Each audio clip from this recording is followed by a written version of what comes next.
You're about to experience the Golf Podcast Live with Raf and Mike. All right. Welcome to the Golf Podcast Live. I'm your host, Rafael Kalamat, alongside Michael Bleackley. This episode, number 32, Mike. It's brought to you by ECS, Evolve Creative Solutions.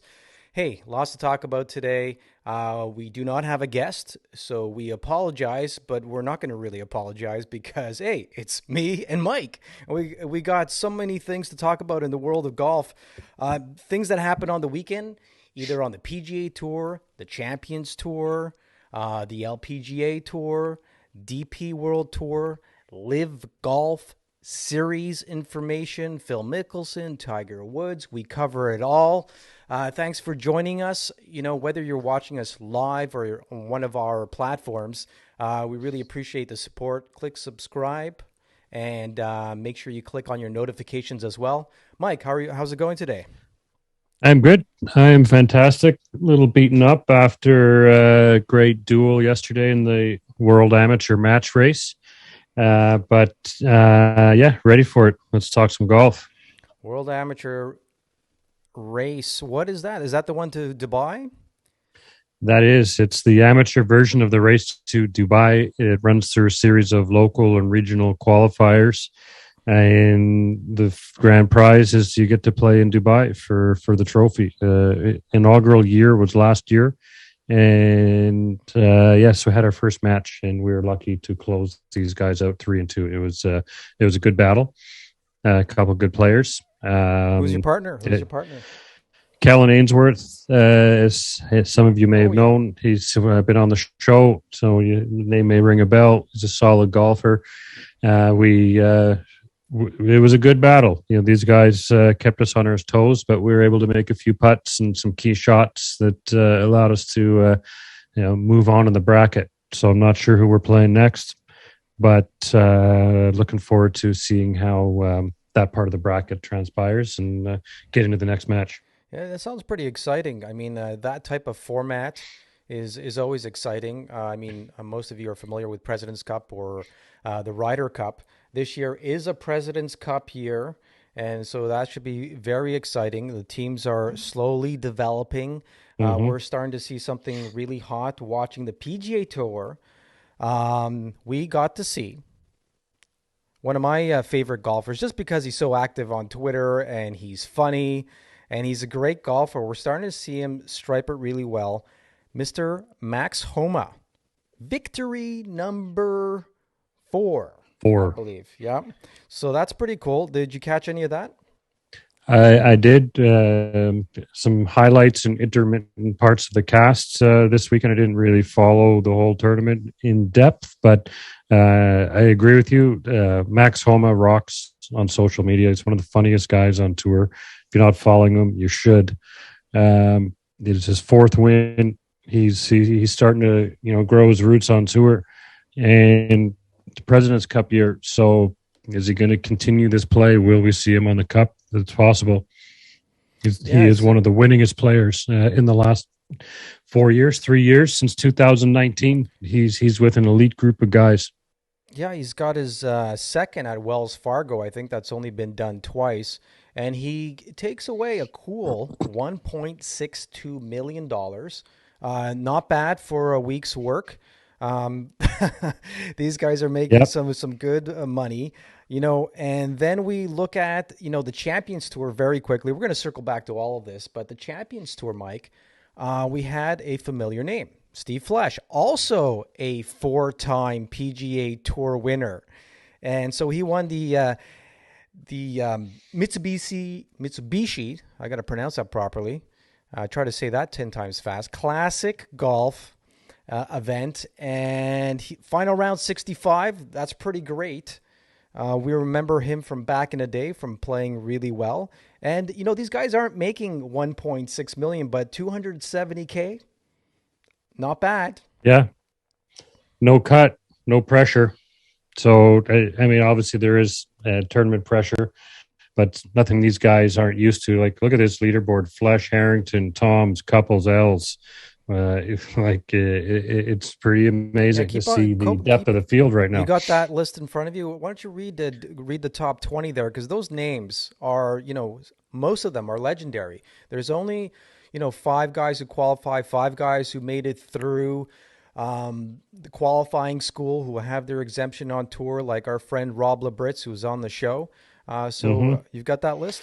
Yeah, I stopped at 6 there with Els and Walker and Broadhurst, Day, Montgomery, Duke, Carlson, Stricker, Goosen, Appleby, Dunlop, Woody Austin, Jay Hawes, Tom Pernice Jr., Barron, Quigley, Clark. Right, that gets to the end of T14.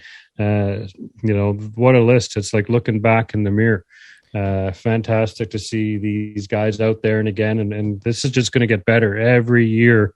There's more and more PGA Tour graduates into the Champions Tour. It's just going to get better and better until the year Tiger gets there, because it's going to Yeah. happen. Also, we're getting older, so it gets better Yeah, every year because we're getting older, and these guys, basically we grew up with them playing and watching them play, so it's nice to see them, keeping their game at that level. yeah.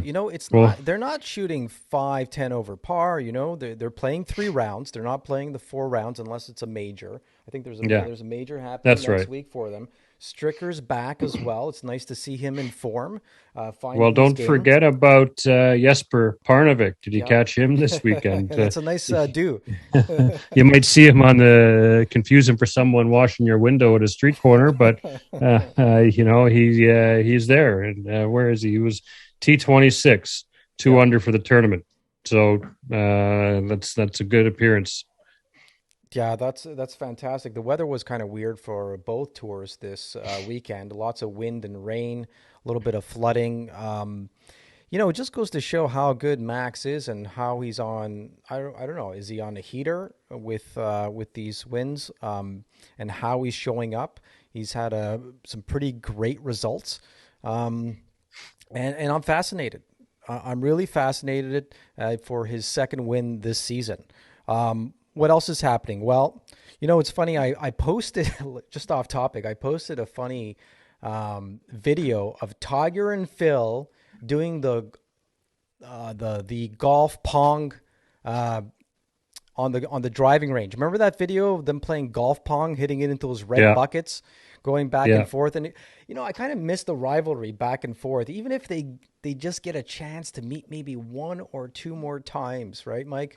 Like just maybe this year, maybe at the end of this month at Southern Hills, maybe over in Boston for the U.S. Open, or maybe the British Open. Think of how thick the gallery is going to be all around the whatever hole. If these guys can somehow get matched up, ideally it would be great just to happen throughout the tournament naturally by their play. But what a gallery to follow around, the controversy on Phil this year, and just the resurrection of Tiger 4.0. Yep. He's he's out, he's back again. And let's see this. Let's see it continue. Let's see Tiger build on his. I got to say, some success at the Masters. We know he wanted to play better. The fact that he finished the 4-day event walking, got through it. Threatened some action on day one with a 1-under. Like we were, that got everyone pretty excited that he could pull it off, but. He's just had his leg rebuilt. Fact that he walked 4 days around the hilliest golf course Yeah. on tour, arguably, is success. So, Tiger, Phil playing somewhere at one of these events. Let's see it happen. Come on, guys. I'm pretty thrilled to see them come back, and I obviously Phil's going to have to do a press conference. They don't want a circus at the PGA.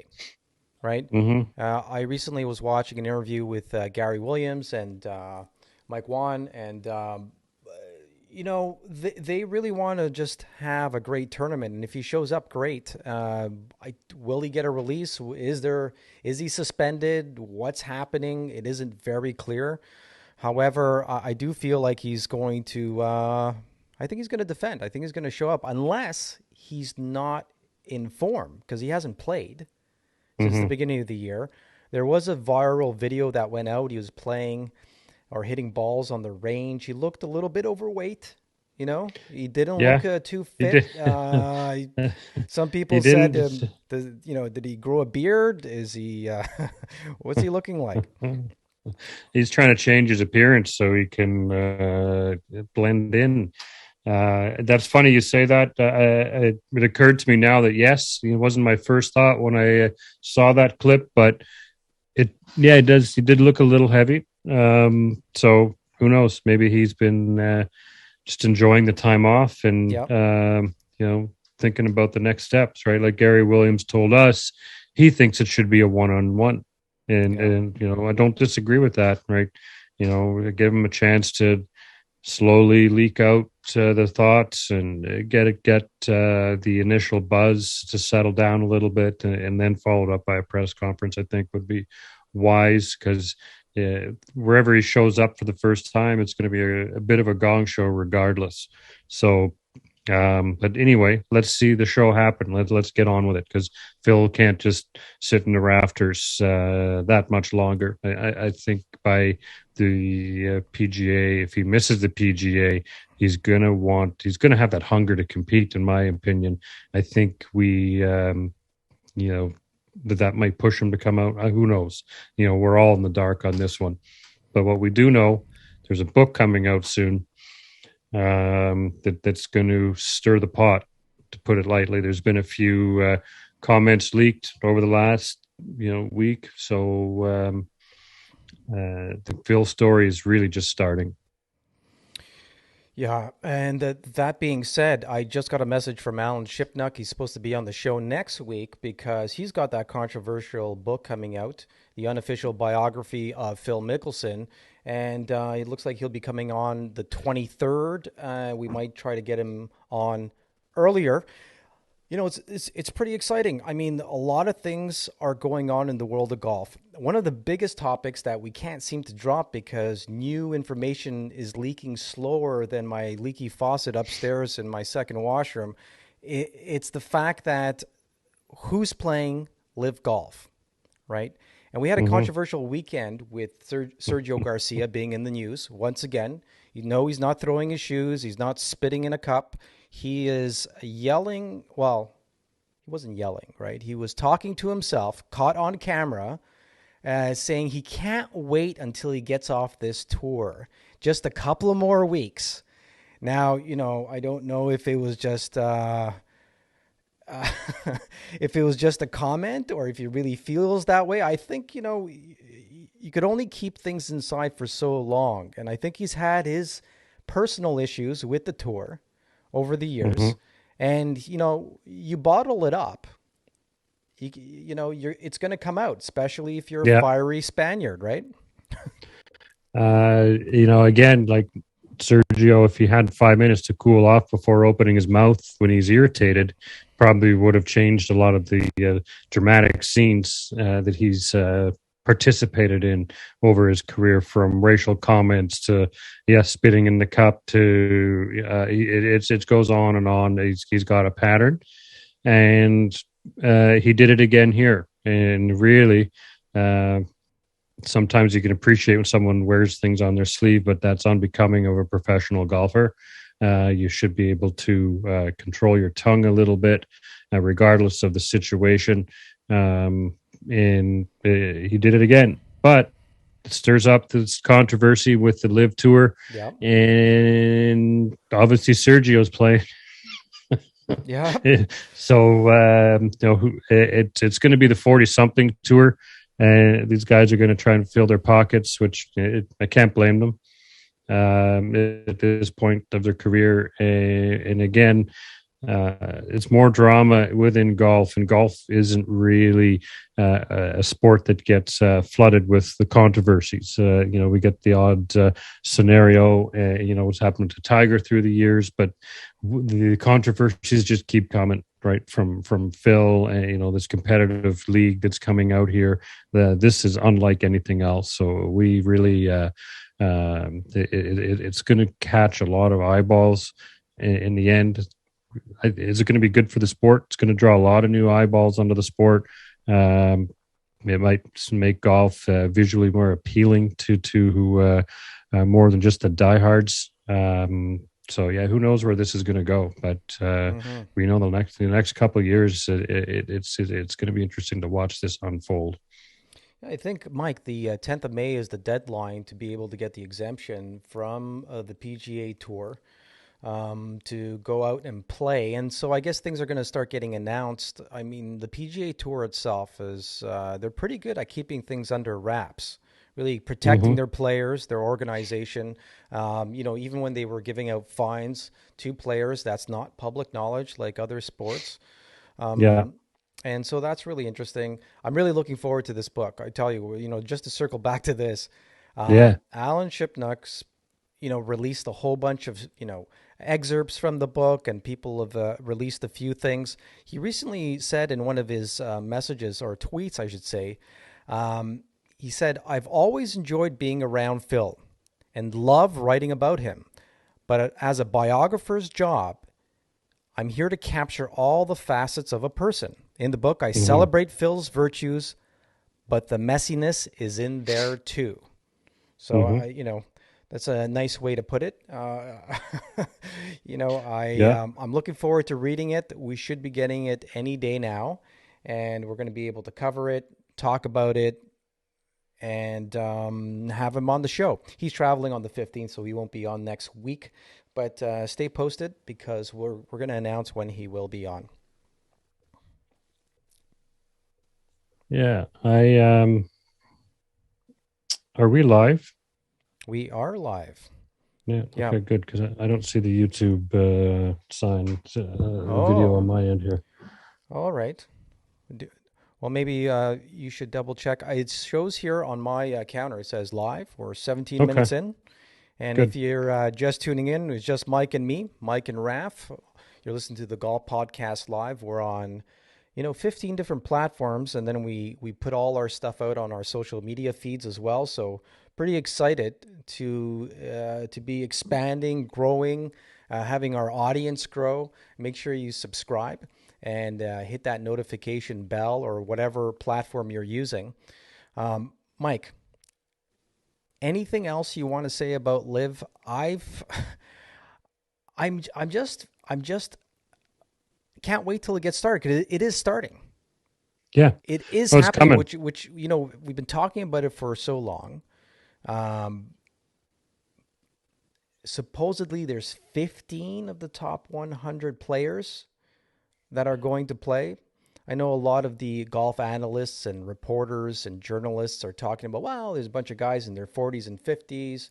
If they want to go, no one's going to miss them. There's a lot of toxic talk on social media as well.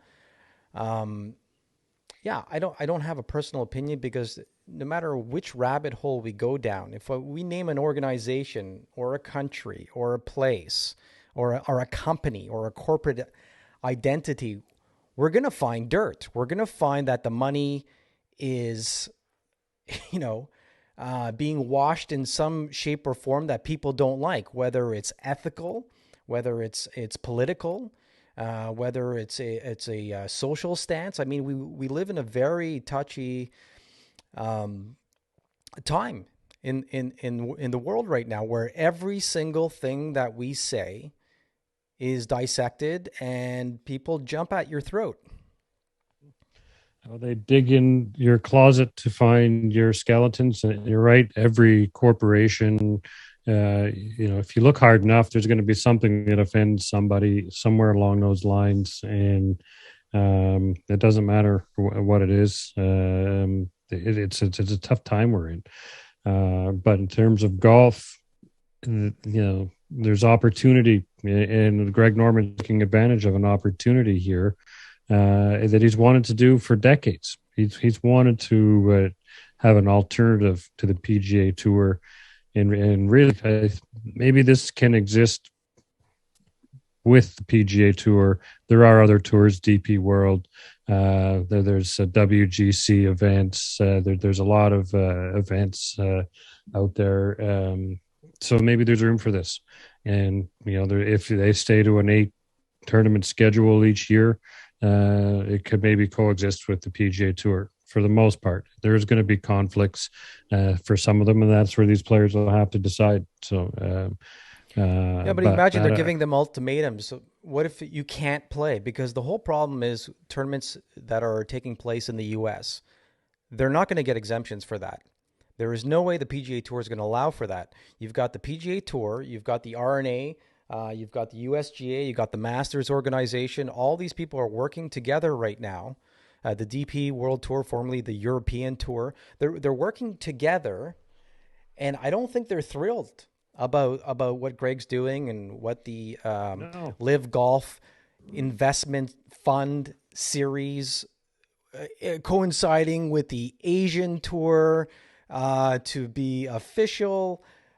I'm a little confused still on this. The website is very basic. It gives information and dates, but rules and regulations and players and things of that nature are still hard to find. Yeah, that's all I have to say about that. I don't think they're going to be working with Greg, and Greg's a little bit controversial, right? He seems like a great guy, obviously great player, really smart businessman, but there seems to be something that we're not seeing. There's a communication problem between him and a lot of the top people, and there's got to be a reason for it, right? We don't see it because we're so far back and maybe outside of that inner circle. Mm-hmm. Oh, we can only see what we can find online, and the Live Tour is not putting that much effort into their online presence at the social media channels. At first, was questionable if it was the correct channel or a spoof. So everyone's kind of in the dark unless you're in that inner sanctum that knows really going on. So all we can do is watch and react to the limited information that we have. But each week someone peels back a layer of that onion and more information comes out. The Sergio's antics were exactly that. Lee Westwood's made comments and we've got a good sense of like the Poulters, the Westwood, and some of the mid-40s guys. Adam Scott is hinted over it in the last couple of months. So I suspect we'll see a lot of these guys going in and cashing in, and they don't care. They're not really a factor on the PGA Tour anymore. Maybe odd week one of them gets hot, but it's a different golfer's game. It's a younger golfer's game. These guys, the big hitters, and so these guys it's their sunset before the Champions Tour. Well, if you guys are just joining us once again, welcome to the Golf Podcast Live with Raf and Mike. I'm in Toronto, Mike's in Vancouver, and we're here to talk all things golf. We got cut off for a little bit, but that's okay. There's so much to talk about in the world of golf. One of the funny things that happened this weekend was, it wasn't too funny. Ken Duke had an inside 10-foot putt, putted off the green and went 30 yards away from the hole. Like it passed the hole about 10, 15 feet, and he stood there thinking it's going to stop, and it just kept on trickling down the hill, down the fairway, the neck of the fairway, all the way back for a 30-yard chip. So I guess it wasn't funny. I'm laughing because it's happened to all of us, hasn't it? Where we've kind of do something silly in golf, where we're in a worse position than we started with. Yeah. Again, it's a cruel, evil game. And that is a good example. It happens to touring pros too. We've all got that story. We should almost have an episode where we have friends call in. They got 5 minutes to tell their worst story. It makes me think of playing in La Quinta at the Desert Dunes course. Three of us would go out there early. First hole, it's played slightly elevated approach, and the pin was in a bowl. And three of us were below the bottom of it, putting up, 10, 15 feet uphill, and it just kept coming back. One of us made the putt, and the other was, we were there four or five times, it just kept coming and coming back down. It was very painful, but, good, funny memory. I was playing at a place called Trillium Woods in Belleville, Ontario for a college golf tournament. This is where I got my only hole in one, but I've had one of my worst shots in golf as well.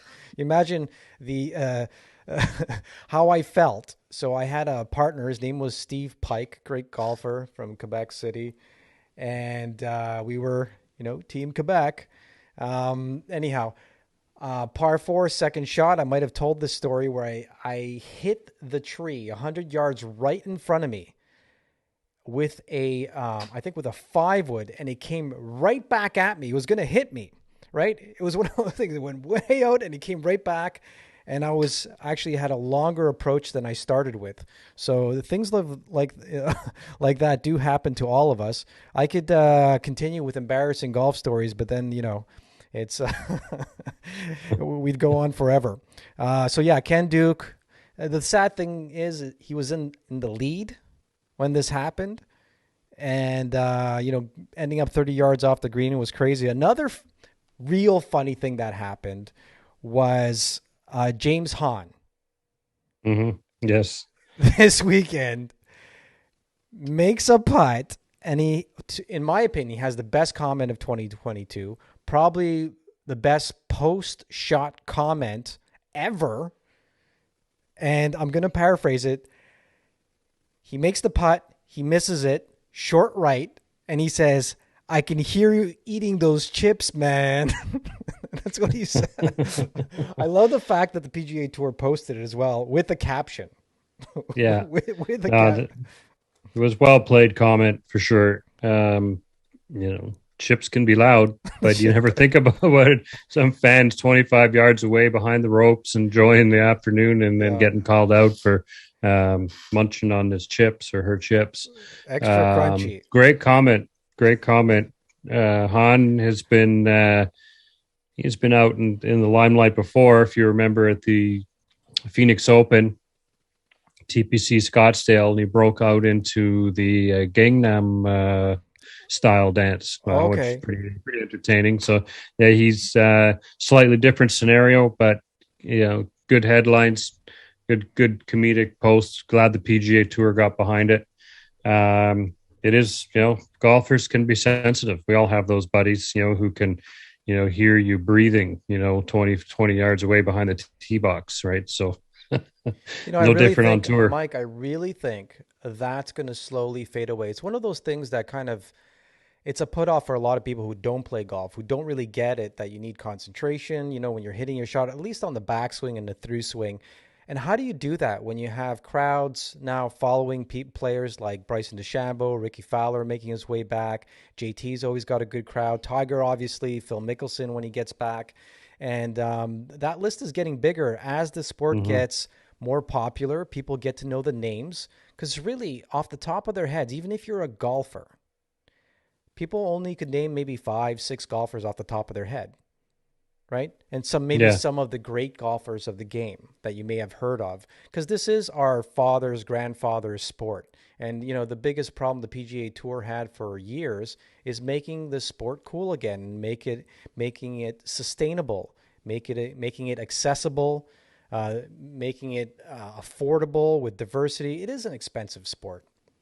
And, I don't know what my point was here, but you're opening up this discussion about the expense of golf, and it definitely can be. We've talked about it before. It can be less expensive. There are options out there to make it accessible, but a lot of courses, especially during the pandemic, a lot of golfers can relate to some of the behavior happening by golf courses who are making one person pay for the entire foursome up front and then collecting from your playing partners. And, they've been really capitalizing on the boom in golf right now. And some of them have been gouging. So some of you golf courses out there, shame on you. It's great that we're having success right now. We're riding highs, but the borders are opening. especially, we live close to a border out here in Vancouver. A lot of people will jump over their Nexus cards, play in Washington for Canadian dollars at par with great golf courses. So the tee times are getting more available. So some of those golf courses who have been a little overzealous with taking advantage of this boom, they're going to feel it. There's some angry sentiment with some golfers out there who may not frequent your club as often. So that's my rant. Well, I've got nothing against rules and etiquette, but when it comes to enjoying your day, pace of play is important. Dress code. I know people don't like the dress code. It's gotten way better with the amount of clothing that's available on the market for golf. So that's really cool. But, the tuck in, the knee length, the sleeves, no sleeves, the collars, for the recreational golfer, there should be an etiquette, but it shouldn't be so frowned upon if you don't wear that. Now, you're not going to wear jeans. You're not going to wear pants scuba diving. I know that's an exaggerated experience, but every sport has some sort of etiquette. And golf is very much a country club social sport. And, it's more comfortable to wear golf wear. I'm not going to wear a jean shirt and jeans with dress shoes. No, I'm okay with new fashion in golf, and you've seen the hoodies come in. I'm okay with evolving style in golf. I wasn't a fan of the mock collar myself, but hey, if someone wants to wear it, I do appreciate people taking a bit of an effort to, you're going to a golf club, dress, choose your style, but come prepared, dress accordingly. Not that often do I play with anybody in jeans. Maybe a pitch and putt, if you're going to bang out a par 3 for an hour and a half and sure, big deal, but or the range. I even still, like, why would you want to go hit 100, 200 balls in jeans? Like, just that doesn't make sense to me. But if that's someone going to experience golf for the first time or new to the game, go to the range in your jeans and whenever you want. But soak up the experience. But also depends where. It depends where, Mike. Like, we're talking about a range. So there's gateway ranges, right? And what I mean by gateway is a place that's really open to the public. It's not a private, semi-private, or a resort club where there might be etiquette involved as far as the clothing is concerned. So I love the fact that, but people aren't educated. They don't know. I've got people that show up for lessons all the time who don't really know how they should act, what they should do. And so it's really up to the facilities and the people who are looking after this great game, the USGA, the RNA, the PGA, the PGA Tour.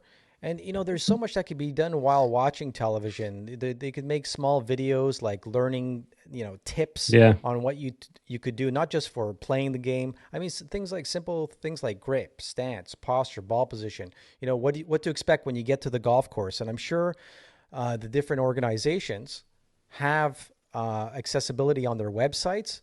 And YouTube's a great tool as well. You could learn a lot about stuff just by Googling stuff or learning on YouTube.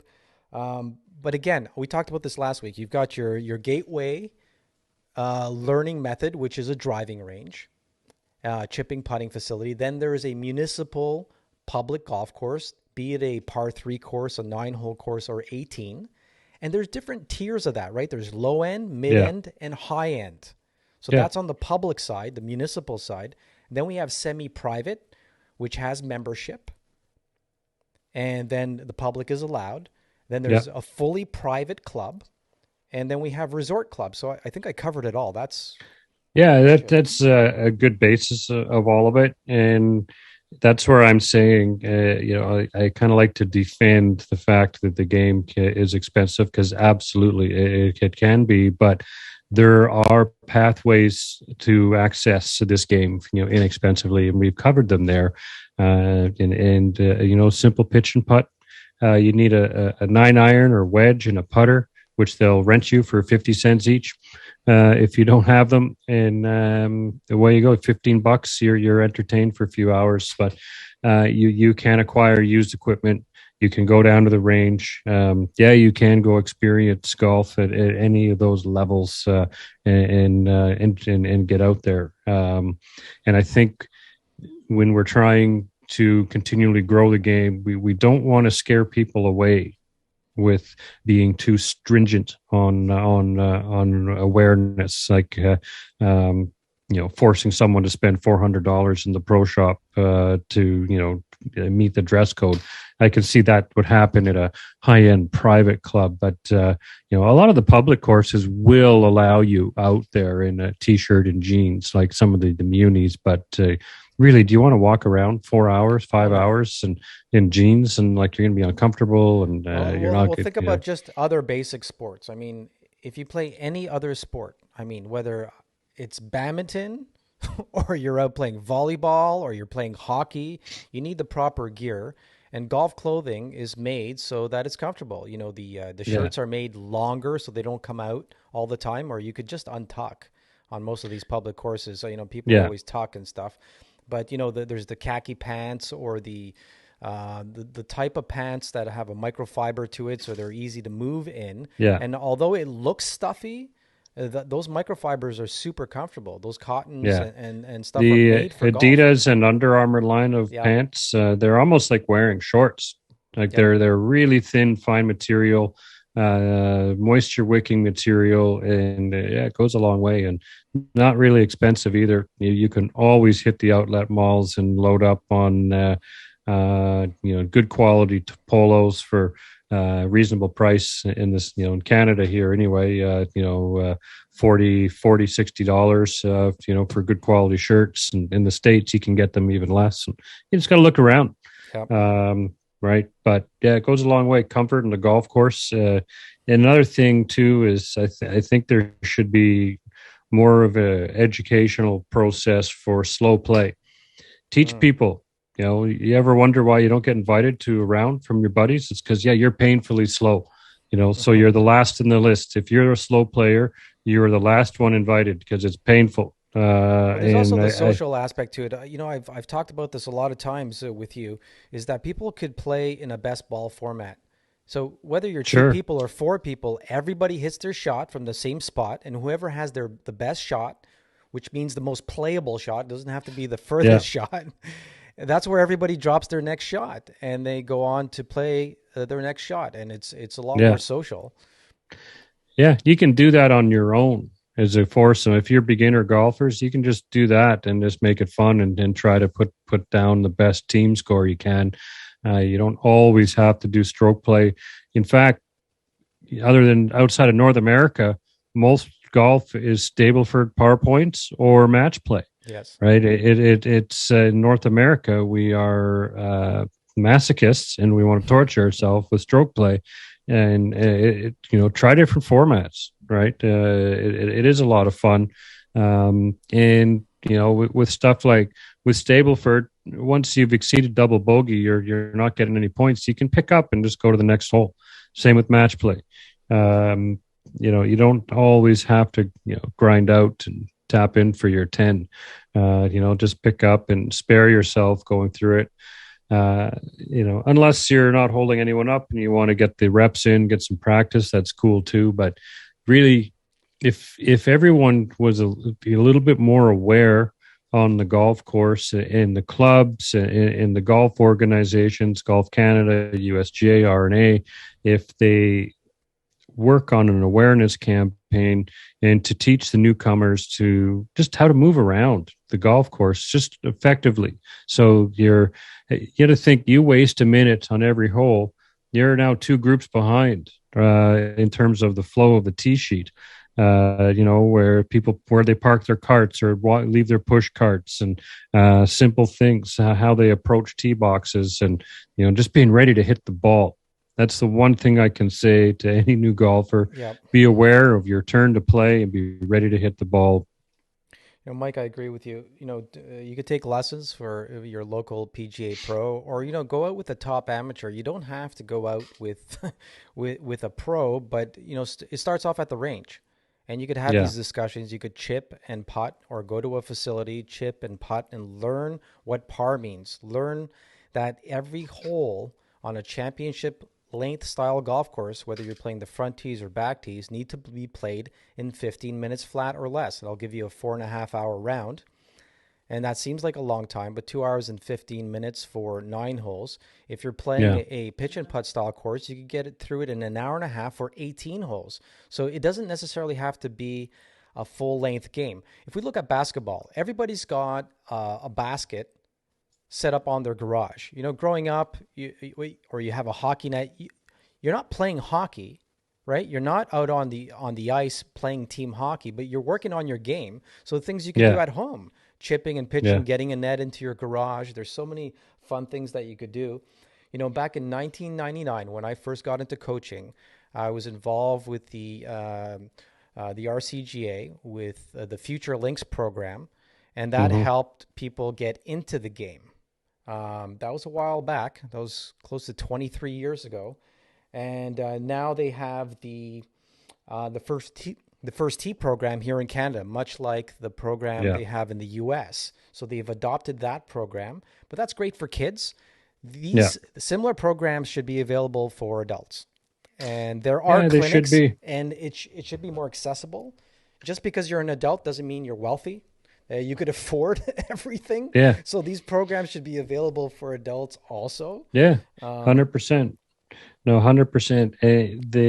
The thing is, if you're looking for a group lesson, like a beginner, adult beginner golfer does not know necessarily where to go about finding a group to join, or a clinic, or day camp. They're confused. So if there again comes down to awareness and draw people into the game, if our governing bodies put, obviously we know they do. We see commercials, to yeah. consult a PGA Tour pro, but bring some group events out, get people down to collectively learn from a pro, and incentivize them to come out and teach these people some basic fundamentals and grow the game. Keep going at it. I don't see a lot, and I know with the algorithms on all these platforms and the way I use the internet, I'm sure I should be seeing a lot more golf promotions. But yeah, I think those are a lot of things that they can do to help people get a bit of education and foundation about the game, how to play it, and how to. It's the etiquette, like we mentioned before. The etiquette of golf is something that takes a while to learn, but with a few pointers here and there, like, not a lot of beginner golfers know that the first person who holes out on a green should go grab the flagstick and tend it until everyone's done. They pop it in, and there's all kinds of little nuances through the game that, with some education would help people have a faster experience, play the rounds faster, more enjoyable, and play more golf. I love starting with my students around the green. So having them understand um, the etiquette when you approach the green, the first thing you look at, right? If you're playing with a foursome, there should be 4 balls on the green. And at that point, take a look at the lay of the land. What's your high point? What's your low point? Because people don't know how to read greens. And Yeah, what's the first thing you do when you approach? You mark your ball. Who's the person who's supposed to pull the pin? Is the person that's closest to the hole. So small things like that. And then once you yeah, mark your ball, not to walk on people's lines, how to read a putt, how to help each other out, how to change your marker position. If somebody tells hmm, you 2 to the left, can you move that 2 to the right? What does that mean? For somebody that might yeah, be really intimidating. So when you're yeah, watching golf on television, if there's a foursome out on the green, you'll see them always walking around doing something. They are doing something, and you should be ready to hit your shot, like you mentioned. Always yeah. ready to hit. Well, as soon as it's your turn, you should be ready to hit your shot. And here's the other thing to add to that is, while your opponents are hitting, they're in their routine. This is when you, assess your shot. Don't wait. This is the biggest aggravation on a putting green. When someone waits, it's their turn, and then they go walk around. They do the whole circle again. They look at everything, and you're like, "Oh my god, are you kidding me?" Yeah, you should be ready to assess. As soon as you're walking up to the green, like you said, you're looking at the undulations of the green. You assess information. So when you are ready to hit, it's your turn. You don't kill your playing partner's momentum by taking a minute. I have one buddy, I won't mention his name. He's walked off the green and plumb bobs from over a bunker, and everyone in the group is just like, "Oh my god, would you seriously?" So yeah, don't do that stuff. Like seriously, you just be ready to hit, assess for your shot while others, and this includes on your approach and on the tee while others are hitting.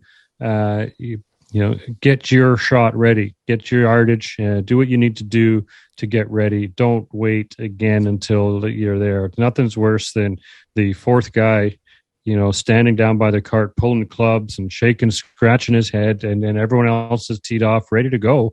And then you got to wait for, your slowpoke buddy to get up there and hit. Don't forget your putter. So if you got a pull cart or you got a golf cart, obviously you stay on the cart path at this point because you're closer to the green. You make your way to the green. You're being extremely social, but you forget your putter. So you got people running back to their cart, coming back. They usually forget something like a ball marker. You could use a coin or a poker chip or something else for a ball marker. You could throw your phone down if you want to use that as a ball marker because everybody's attached to their phones. And then fix your divot mark. And if you don't fix yours, fix somebody else's, because part of the etiquette of the game is keeping that green surface in good shape.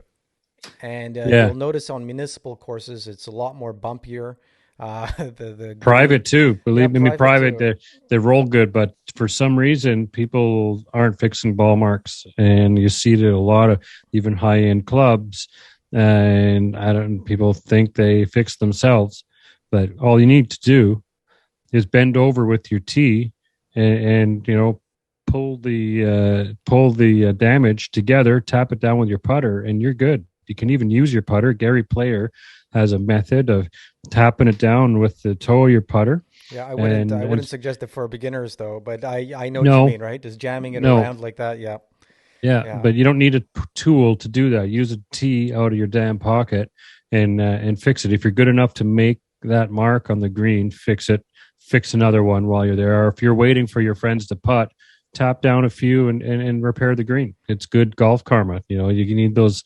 You need that to make some putts sometimes, and you got to dig deep in a match. And you should always fix your damn damage on the golf course. That means replace your divots out in the fairway, or sand if that's what your course does. Rake your bunkers. Nobody wants to go into a bunker full of footprints or a rake in the middle of the bunker.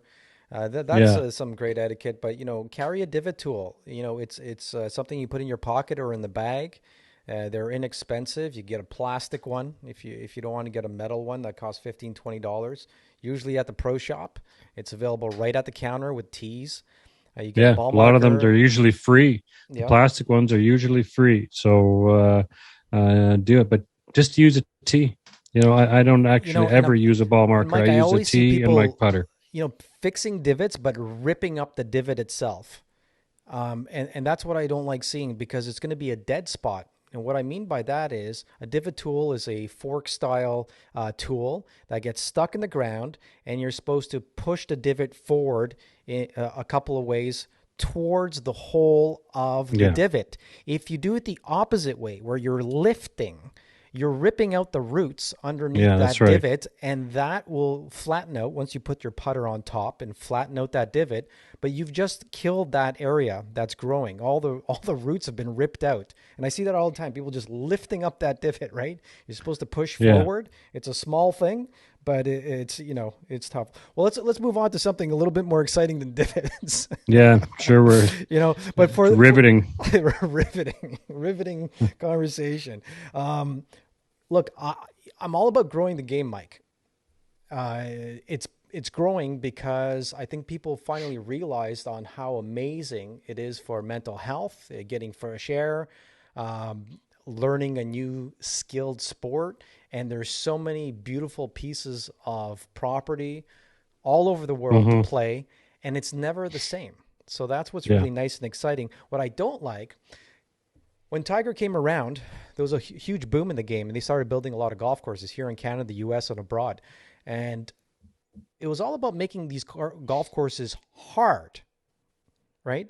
It wasn't about Yeah. making them fun. And Jack Nicklaus seemed to have the best approach by making these large fairways and the great landing areas. Yeah. And everybody wants to have, the golf course with the most bunkers or the most water or the most fescue, right? And it's like in Scotland with rolling fairways, and nobody could hit the ball off of these places that are so difficult Yeah. to play. I wish they would just go back to some of the basics of enjoying the sport. We've got the technology to build golf courses that are shorter, flatter, wider fairways, larger greens. I'm all about that. I'm really, risk reward holes where if you go for it, it'll be slightly penal, but you're rewarded for a good shot. Not some weird bounce that you're going to have and end up in Sergio Garciaville, right? You're going to be Yeah. off into the marsh. I'd be upset too, like Sergio, walking around, ankle deep in that mud marsh he was walking around on this weekend. Yeah. Yeah. No, totally. And Arnold Palmer has a signature to him. He usually has a drivable par four, which is tight, but short. And from every tee box, if you're playing the correct tee box for your skill level, you should have a shot at that par four. He will have par fives that are reachable if played properly.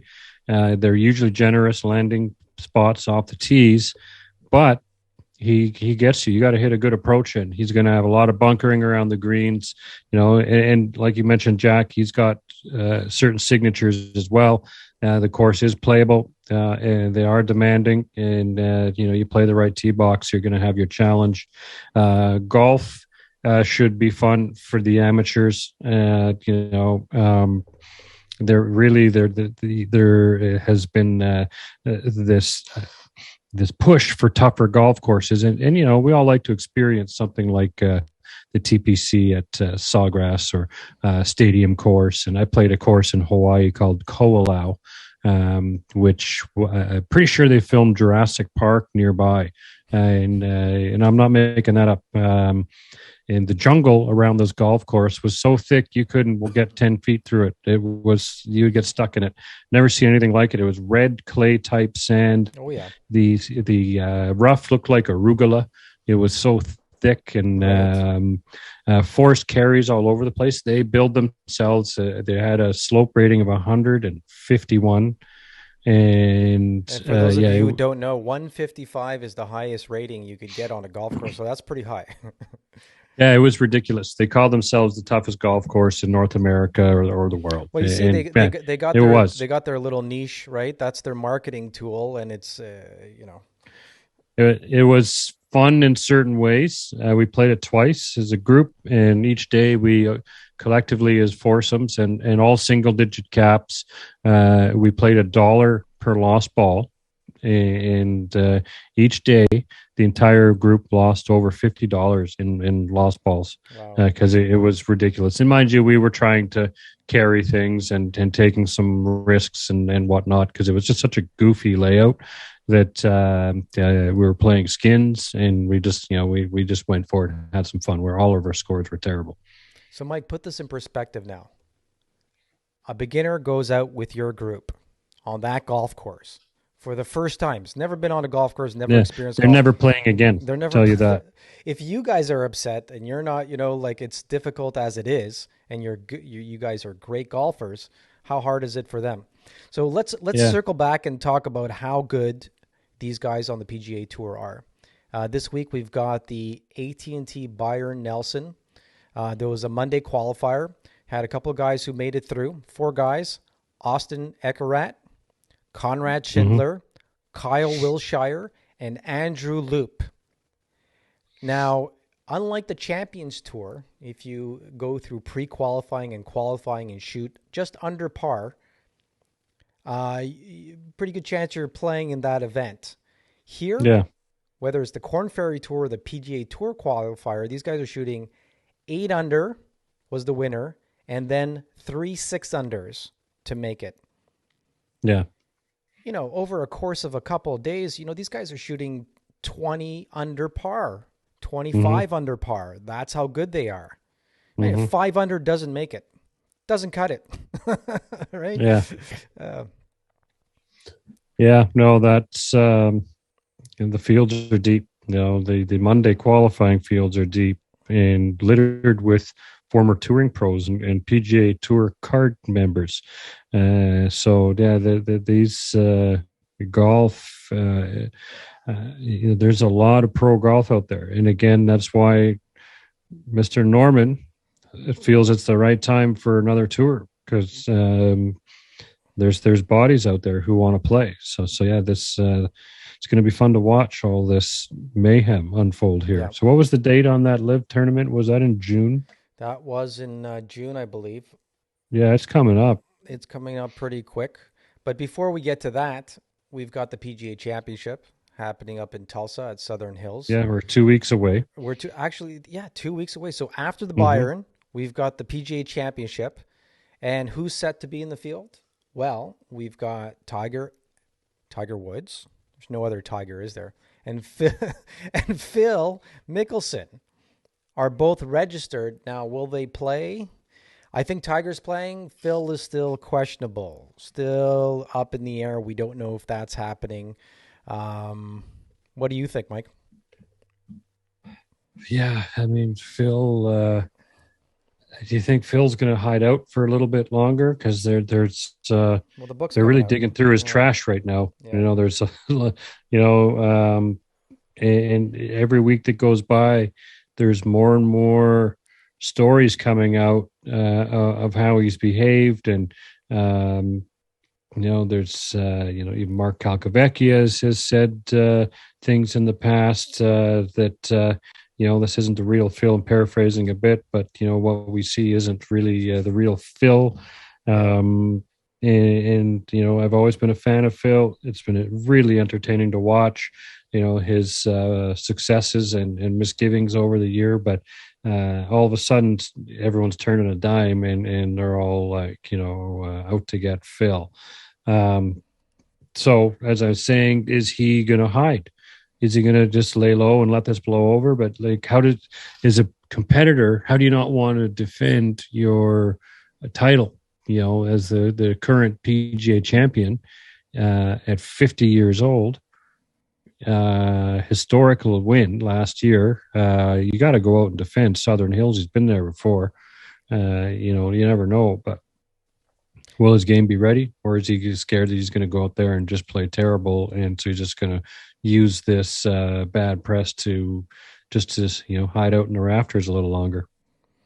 I think Gary Player put it best during the supper at the Masters this year. He said he's very missed, and it's very sad that we're not seeing him play. 20 some odd years, consecutive years playing the Masters, him being a multiple Masters champion, sort of, peaking at this age to be playing that type of golf, and then going out on the Champions Tour, winning a couple events there, just really having a good, consecutive winning streak, both on the Champions and the PGA Tour at 51. Like it's not like he has a lot of time left where he's like, okay, I'll just, I'll take this break and then I'll just come back at 53. I mean, it's now or never. 100%. It's now or never. 100%. So I think the quicker he deals with all these issues and answers all the questions, whether they're right or wrong, to the best of his ability. And he knows he's said some stupid stuff, and he knows that a lot of stuff has been taken out of context. Well, if he just sits there and takes all the questions on the chin and holds, just be a candid let him have all the truth. And really, at the end of the day, he hasn't broken laws. Maybe that insider trading thing was pushing it a little bit years ago, but everyone forgiven him on that, and I don't care about that. I don't really care how he behaves personally. He's allowed to do whatever he wants, and we all know that he signs a ton of autographs. He puts a lot of time in for fans, and yeah. So what if he wants to gamble? Go for it. It's your money. That pay your bills. It came out that Bones arguably left because he wasn't getting paid on time. There's a few $100,000 owing there. I mean, if that's true, I hope not. But these guys do pull in a lot of money, but if you manage it, you should never have financial problems. But when who knows what Phil's gambling on? We know Daly went through gambling through his career, lost $30-40 million gambling. Yeah. That is it's a tough addiction, and just because someone is wealthy doesn't mean they don't have issues. There's issues. Don't judge. They come into all families of all levels of economic success. So if Phil's got a gambling addiction, that's pretty serious. And who knows? Maybe he's seeking, speculating. Obviously, maybe he's seeking help for that. This all came to a head, and that's maybe pushing him to get some help for gambling. Right. Yeah, there's a lot of lifestyle choices that are being made when you've got that kind of cash roll, when you've got that much money coming in, not just from purses, but sponsors. And, being under the spotlight, there's a tremendous amount of pressure. I would think. I wouldn't be able to walk a mile in any of their shoes, but, Phil Mickelson being who he is, with all his records, with all his accolades, still 58th in the world. He's still got a few FedEx Cup points from this year, but the guy's won 45 times on tour. I mean, he's pretty much the most winningest golfer up there with the top 10. And speaking of top 10s, guess how many top 10s he has? Next to Tiger. Tiger's got 199 the last time I checked, and he had 197 top 10s. Wow. And second place finishes. This is where I think he blows everybody out of the water. I mean, he played during Tiger's age, so he's finished second 37 times on the PGA Tour. Yeah, that's incredible. That's just and then there's the third place finishes, and even Tiger's low round, I believe. What do you think Tiger's low round is? And I just know this because I looked it up the other day. But what do you think his career low round is? It's 61, isn't it? It is 61. Yeah. Yeah. You win a chicken dinner. Tiger, Phil's low round is 60. And he's been close to a lot of 59s. That's for sure. Yeah. And he's made, lifetime purse money for Phil Mickelson is $95 million. Just under 95. Just purses. And you got to think he's probably made double that, as speculation on endorsements over his time. Maybe more. Yeah. It makes you wonder, if how do you have any financial worries, right? Unless you, like, gambling is one of the only things. Like, even if he had a drug habit, I don't think he could blow that money. But gambling, when you're betting millions of dollars on football games and stuff, and everyone likes to throw a little wager on something. Absolutely, it's part of sport. But everyone has their own personal demons, and they come up in many ways. So Phil has lost a tremendous amount of money, and no one feels sorry for him. But what you can do is, all of us are just, watching through the looking glass here. We all want to see him play, and we all want to see him get past this and get back out there. And whether you're a Phil fan or not, he is fun in the game. Same when Tiger was out for so long, even the Tiger haters were glad to see him back in the game, because golf is great when these guys are around. And whether we see Phil on Greg Norman's Live Tour. So I don't go for it. Yeah, go like I'm not. I don't know how all this is going to unfold. Right, we're probably going to see Phil out there. Yep. Especially if he needs to pay his bookies. Yeah. Well, look. Well, you know, if it's a question of money that if you just think about the money side, just forget about everything else for a minute. And I know it's hard for a lot of people to think that way, but you don't know how long your career is going to be. You don't know how long you're able to sustain a level of game, barring injury as well. And if you look at somebody, even like, Tiger Woods, he's 800th on the world golf ranking compared to Phil, who's right there. Right, Tiger's at 804 or something. And yeah, I would, most people would take the money. I mean, it's a comfort thing. And again, no matter how deep we could dive into different corporations with different organizing bodies and tournament organizers and sponsors and players, we're gonna find dirt, or you might find stuff it's attached to. And a lot of these companies do business in the Middle East. Yeah. No.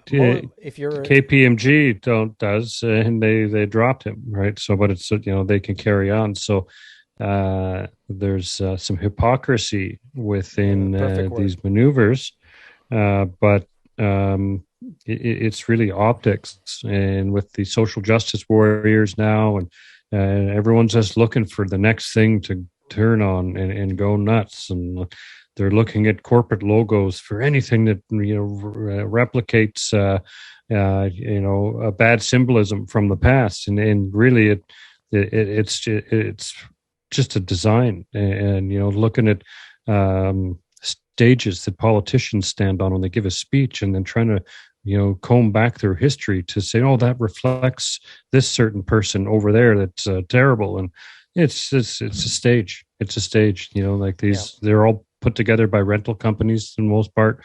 They're the personalities standing on don't own the equipment. It's all rental. So people they look for anything, and Phil unfortunately is at the long end of the microscope right now, and we're not talking about his golf game, which is kind of shameful. But and again, we're talking about money and integrity, and it's just the way everything's unfolded. There's certain things that happen in sequence with statements and things people said and how things are being done. Because again, we're not seeing or hearing the whole story, and this is going to end up in two places. There's going to be some litigation in some shape or form, guaranteed. Yeah. And there's going to be some repercussions on players. They're going to possibly even lose their status. Now, there's a catch here, because you got to make a choice between legacy and money, because the PGA Tour has that going for them. And the individual events like the Masters, the PGA Tour, the USGA with the US Open, and the R&A and the Open, those are all separate entities, but it's brought them all very close together, and they're working together now, which is nice to see. For the maybe the first time in a couple of years, the game for the last 100 years, everybody wanted to one up each other on locations and the way events are being put on, and which players are going to show up with appearance fees. But I think it's going to do a lot for the players, Mike. They're going to get paid more. I think a great idea for the majors would be, if you qualify and you don't make the cut, you've got to get compensated in some shape or form. The majors need to hold on to all these players. So if you're some random guy who made the cut, to get through the process of making the cut for the US Open or the Open is so crazy. So many thousands of hours and time spent trying to get yourself to that point. You should get 10 grand. All the players who missed the cut, 10 G's, at least to cover their week, or more. We're talking about 156, 144 players every week. Not everybody's Tiger Woods, Well, no, or silver spoon, or have that wonderful corporate sponsor that's going to bankroll them. Like, look at Max Homa. He's 4 wins. He played the PGA Tour years back, 18 events, missed 15 cuts, right? And like he said so in his post round interview, he remembers the bad times. So, and with golf, that can come back. Like, how many players out there had, like, look at Ian Baker Finch, who go over it old school for a bit, wins the British Open, he's on top of the world. And he was in the announcer's booth so fast after that. He just, he lost his game.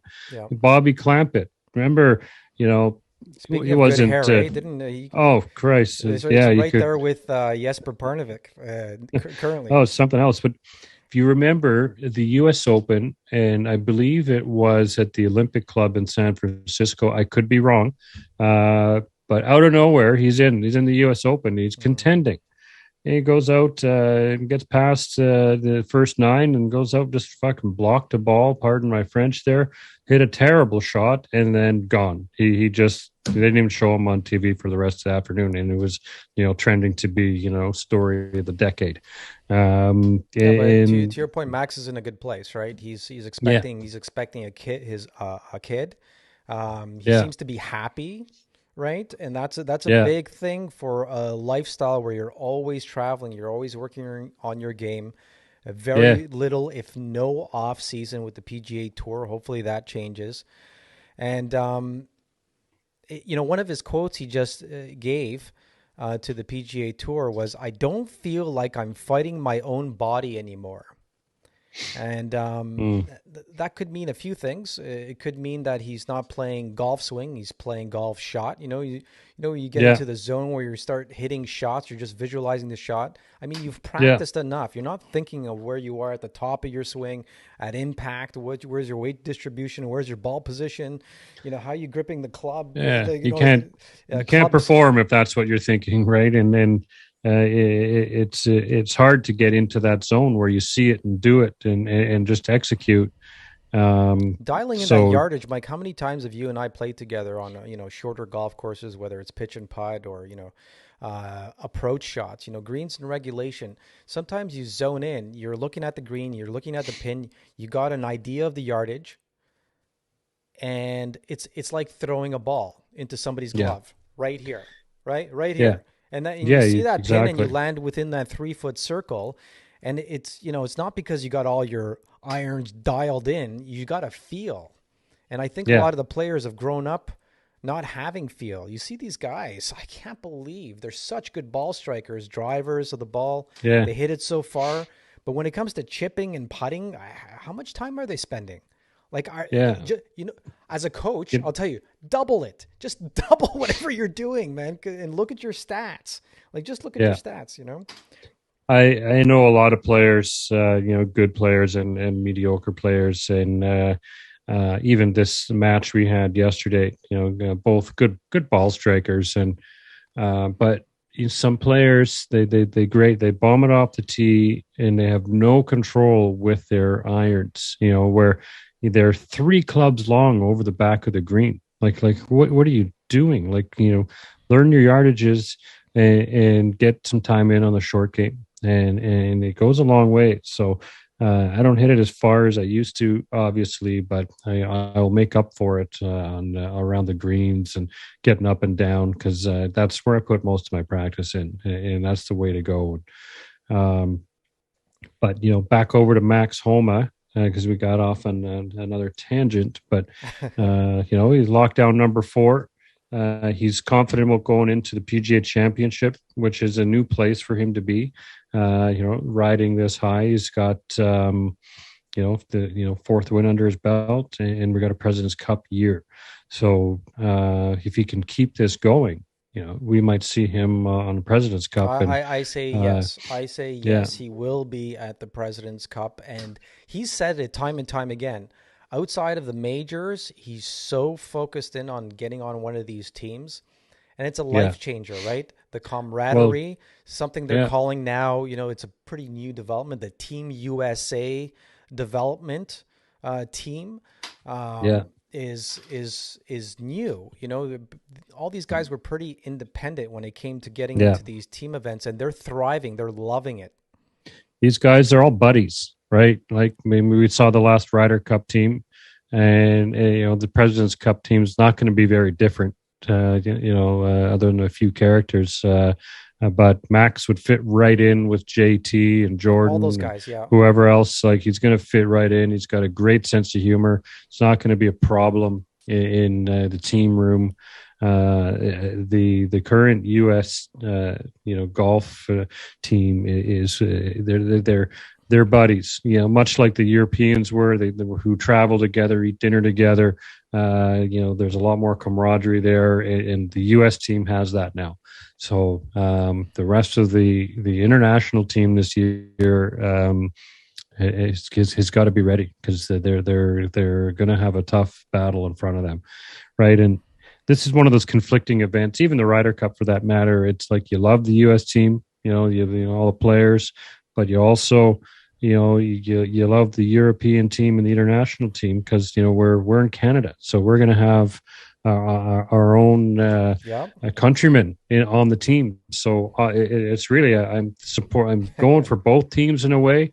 I feel for it when we have our Canadians going, like the Mike Weir and Tiger match in 2007. So yeah, it's a bit conflicting, but yet you appreciate all these American players because we watch them grow up, and they're so good, and it's a different breed of player out there now. They're not individualists.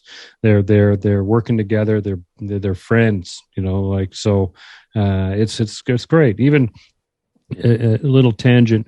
Matt Wolf commented that he's just happy to be back out and playing. Like he's not worried about winning. He's happy.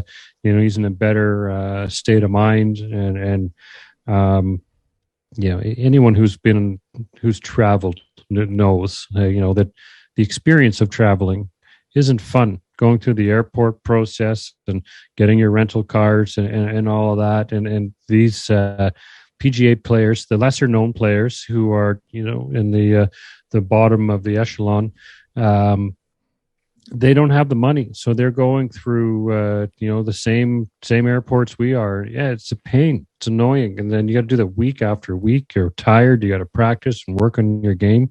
As much as I would totally like to do that, it will wear you out. Week after week, and you're not all pulling up beside the plane and jumping into the net jet, like some of the top tier guys are doing.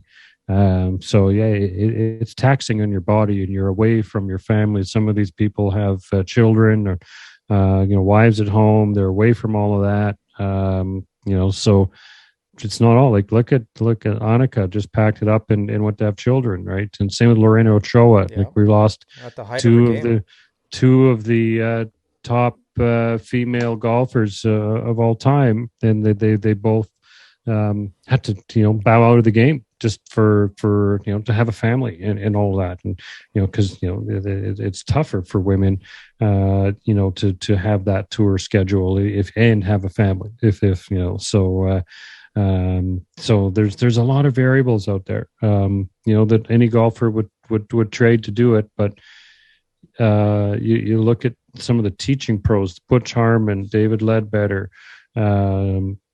Why are they teaching? Maybe they don't want to do the tour schedule. Like Butch Harmon played the tour, but he doesn't like to travel, right? So or put that time in on their game. So there's so many variables out there, and then you got to play good. So if you're tired, you just traveled. You're 4 tournaments deep in a row.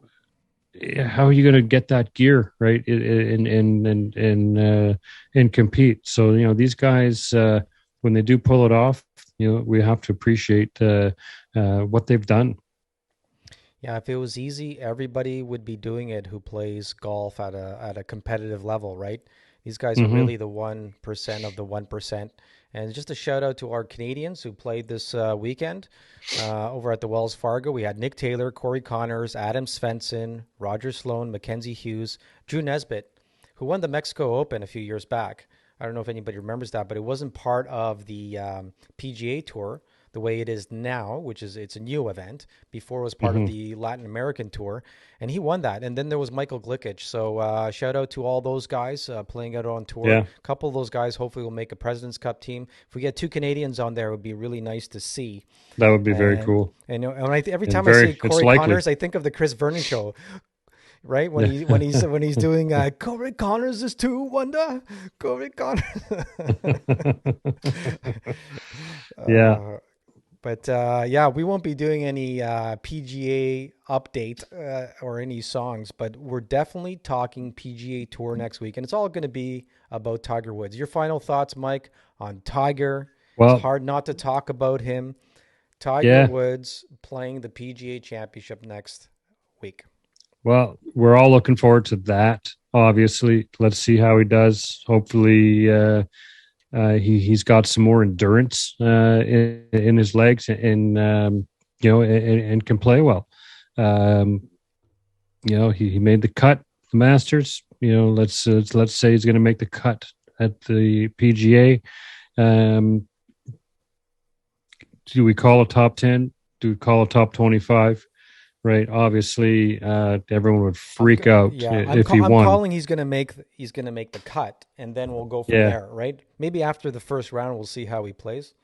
Yeah. But he'll certainly be in No. better shape, right? It's I been a mean, little it's a couple while, months to rehab, right? So he'll have, just shy of 2 months of rehab, and he's working every day, and and it's called Southern Hills, right? But there's the hills aren't that hilly. I mean, it's less hilly than Augusta, so it's an yeah, easier walk, from what yeah, I've been told. I haven't played either. I haven't played Augusta or Southern Hills, but that's what they say. That's what the writers say, the analysts, the players, and the journalists. Everyone says that Southern Hills is a easier walk than Augusta. So I'm yeah. looking forward to that. So that bodes well for him. So let's hope he's got the energy and stamina to perform. And whatever. I'm just happy to see him playing at this moment. Anything beyond that in terms of his placements is going to be a bonus to golf. So let's see how this materializes. Let's remind everybody, for those of you Yeah. who don't know how accomplished Tiger is compared to someone like Rahm's record or even Scheffler's record this year. At his height, I think his most wins were 9 wins on tour in one of the years. He won 9 times. That was back in 2000, so we would remember that, right? When he won all those times. He's got 82 PGA Tour victories alongside 15 majors, whereas Jack has 18 majors. And, I don't know why they don't bundle the victories together, because there's international victories that are not included in those 82. He's got 12 international victories as a professional. And Mm-hmm. I don't know, I would have to look this up, but there's 4 other victories, professional victories. And the other would be, I don't know, or I think it's 4 or 14, something like that. I know that's way off, but I know there's a large amount of victories that are not part of that. And remember we talked about Phil Mickelson and his top 10 finishes, 197. He's Yeah. got 199 top 10 finishes. Mm-hmm. And 31 second place finishes. A lot of majors and big tournaments for second place, but nothing Yeah. like Phil. Phil's the king of second place finishes, and like we talked about, his low round is 61. So I'm looking forward to seeing him and getting all the hype with the book coming out, with the press conference for Phil, with Alan Shipnuck coming on our show, and we got Johan Benson, who's the professional over at Le Mirage Golf Club, as well as one of the analysts and journalists at RDS, which is the French version of TSN here in Canada. He was lucky enough to play the Masters golf course this year because he was up there with the RDS team for the Masters, and he won the media lottery to play the golf course the following day. So some of our guests that are coming up, pretty exciting. Yeah. No, looking forward to that. We've got a couple other in the pipeline that we won't mention until we got a date confirmed, but some very exciting guests to come. So we are, as usual, available on all the podcast stations tomorrow. You're live on YouTube now. This will be shared through social media and everything. Please share, subscribe, comment. Any engagement goes a long way to feeding the algorithms. So check it out. All right, guys. For Michael Bleackley in Vancouver, I'm Rafael Kalamat, and you've been listening to the Golf Podcast Live, brought to you by ECS, Evolve Creative Solutions, your web provider for everything digital. And, of course, what's our other sponsor, Mike? Well, Drink Company. Yeah, Upper There we Hand go. Cards and Collectibles, and Well. Yeah. Shouts out to all of you. We'll tag our sponsors in social media. Please follow them too. And drop a line in the comments. We always want to hear from you. Thank you very much. All right, guys, until next week, remember, if you're in the first cut by the green, make sure you chip it. Don't putt it. There you go. And we're off. I'm going to stay on for a little bit just in case this is streaming. So even if people are listening to this right now, I'm just going to stay on. That was a pretty good show. We covered a lot. No, that's good. That was good. It's a little bit of technical difficulty, but it seemed to stabilize after.